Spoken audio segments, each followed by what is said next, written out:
So there you are. That is your egg there.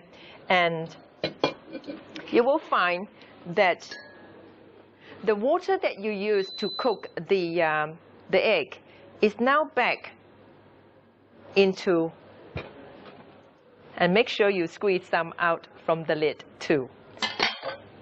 So there you are. That's your tablespoon of water that come back from the cooking, and just shows you that it's low moisture cooking and you don't lose any nutrient. So now the garlic bread is done. Before this time, you didn't realize that the garlic bread is cooking because the pot actually sealed all the smell and the flavor in the pot.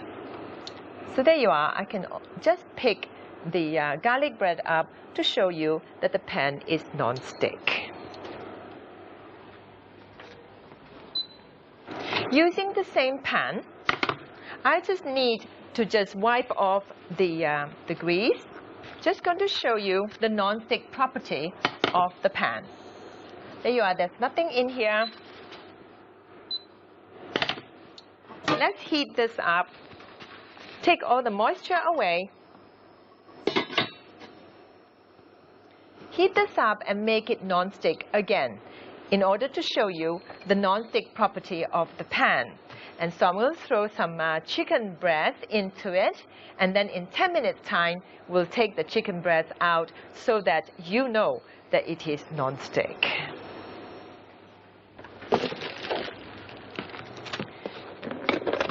With the seasoning of your meat, you now don't need a lot of salt. But if you are a salt lover, from now on, you'll be able to measure how much salt you use.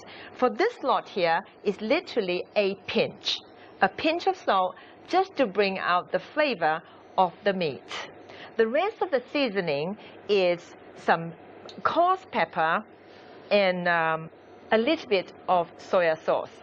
Half a teaspoonful of soy sauce. Being Chinese, that's what I do. But you don't have to put soy sauce if you don't have soy sauce. And just put a pinch of salt into it.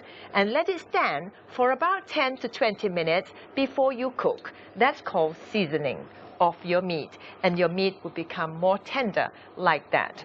At the meantime, heat up your pan on medium heat. And of course, remember, you got to test the pan that whether it is non-stick. And how do you do that? You get some water and drop a little bit into the pan to make sure that it beats up like mercury, and then you know that it is non-stick. So if I put a drop in there, as you can see, it is actually rolling now. Yeah? There.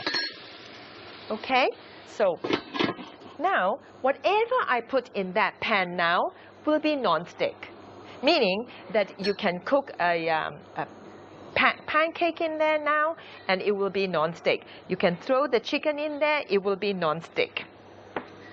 I use a chopstick, but you can use a fork to actually pick up your meat.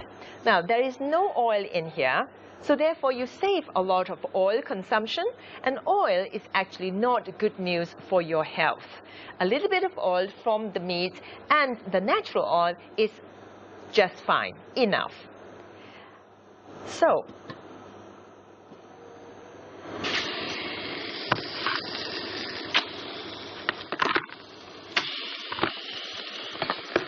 just throw your meat into the pan. And now you need to turn that heat down so that there will be no vapor coming out of the pan, and keep your kitchen clean.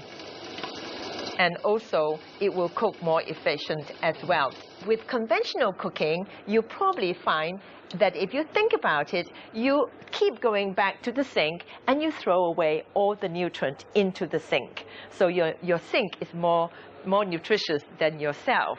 With this one here, you will never need to go to the sink to do anything apart from cleaning the pot. So that's good news. Right, so that's 5 minutes gone. So I'm going to open the lid and show you that it is non-stick.